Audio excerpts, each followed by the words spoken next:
Well, behind me is a shipping container in the middle of nowhere, Texas. So today's episode will be about a roll-off of a shipping container, that one, down on the ground. This is Steve of 1,000 Year Homes. Welcome aboard. Here's my build journal. I'm building off-grid a house that I believe will last 1,000 years. Part of that requirement is that I have a place to shift all of the storage materials that I've been using during the build out of sight, out of my way, out from under my feet. It's really hard to build where you're living anyway, but then to build where you're living and not have enough storage, that's the problem. So this here storage container is the answer to that. I am glad I didn't buy it right at the start. I've always said I should have had it at the start. This is a smarter little idea for me to have it out here where I could put my sawmill, quiet stuff right away from the house, out of line of sight where nobody will see, you know, my farm implements and things like that. So, but let's see, I did a bunch of videos this week. I did buying it in 10 minutes. I did clearing this road, which I just cleared the road. I cut a road through all of that so that he could come straight through, avoiding some of the big trees that would have been an obstacle. So I found an easier way to go through. And this one will be, how did I drop it on the ground? So without further ado, let's go ahead and take a look at the land and the lay of the land and what I've had to consider to do this, as well as the fun of the big machine actually rolling it off. These things are ginormous, right? 8,000 pounds. And watching somebody drop one on the ground with precision is super fun. So these things are super heavy, 8,000 pounds. So they're very scary when you watch somebody moving them around. There's an energy there that you feel. But I enjoy the big rigs. I enjoy big toys. So if you're like that, feel free to watch this episode and you'll watch a shipping container be rolled off US style, right off the back end of a shipping container into a pasture land. Probably should have removed that disc. That might be in his way. We'll find out.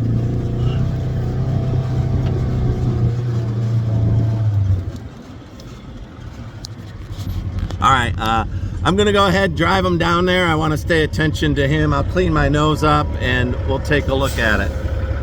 Anselmo is his name. He's been here before. I took him and showed him the work that I did. He thinks he might build a little off-grid, you know, shipping container home too. I bet you it'd be cheap for him. But he's happy. He's gonna squeeze through where my bell is. No problem at all. My gates are 16 foot. He's probably 10 foot wide. So he's got 3 feet on each side. Again, apologies for the nose. I got pretty cut up on that mesquite. So my arm's all ripped to pieces too. Anyway, so I'm gonna wait for Anselmo here. Rotate. Rotate. Yeah, he'll be fine. He'll be fine.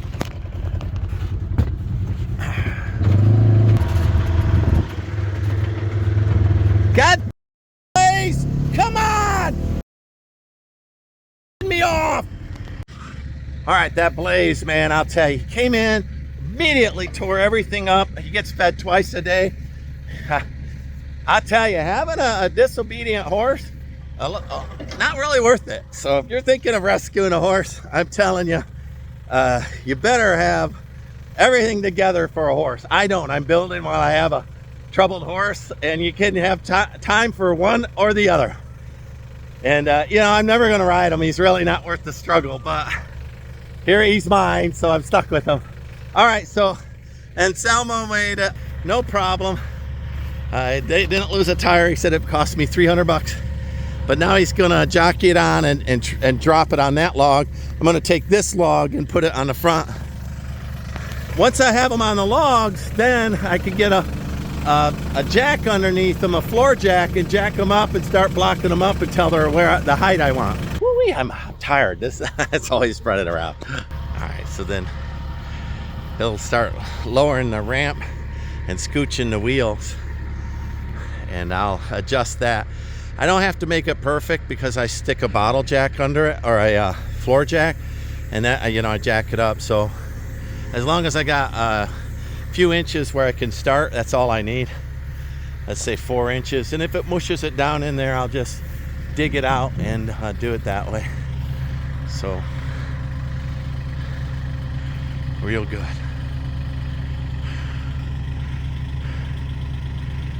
Yep, it's going to hit this side just fine. Yeah.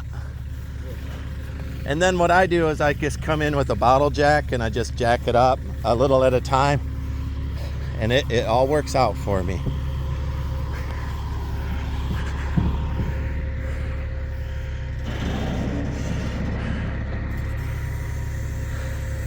I forget the last time we did it, it was raining and we had to chain off to one of the trees to get it to slide off because his wheels were just spinning. He says he's put them on hills. He's put them in worse than this. There he goes.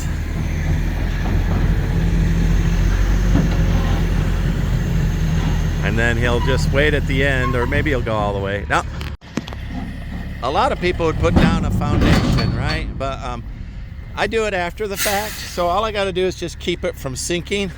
And see, it's not, I can come in there. I've got enough room for a floor jack then to raise it up. I'm super happy.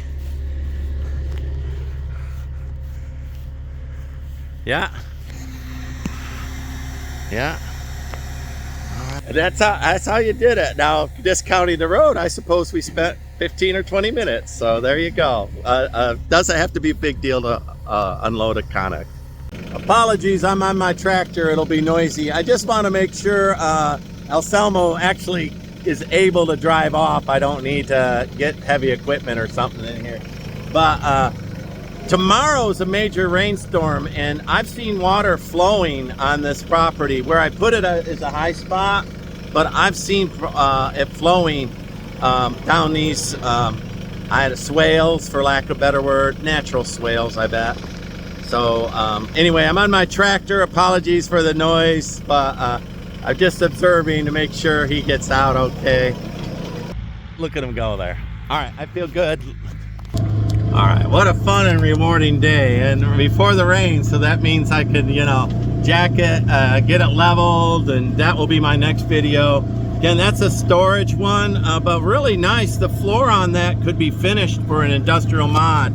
So if I put a little, hunter's cabin or something that I rent out in the back property, I'd be able to just convert that.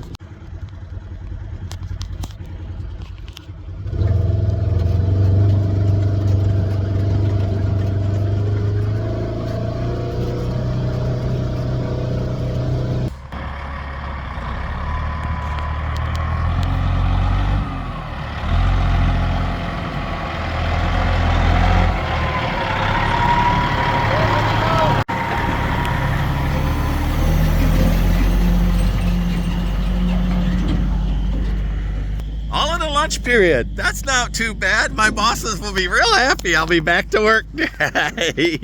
I didn't want to mess around, so I paid them last night.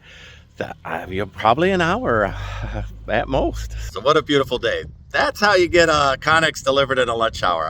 I'll level it tomorrow and do some other work on it. Hopefully by this weekend can use it for storage. Let's all big goodbye to Anselmo as he goes by. All right, like, subscribe, follow me along. Bye.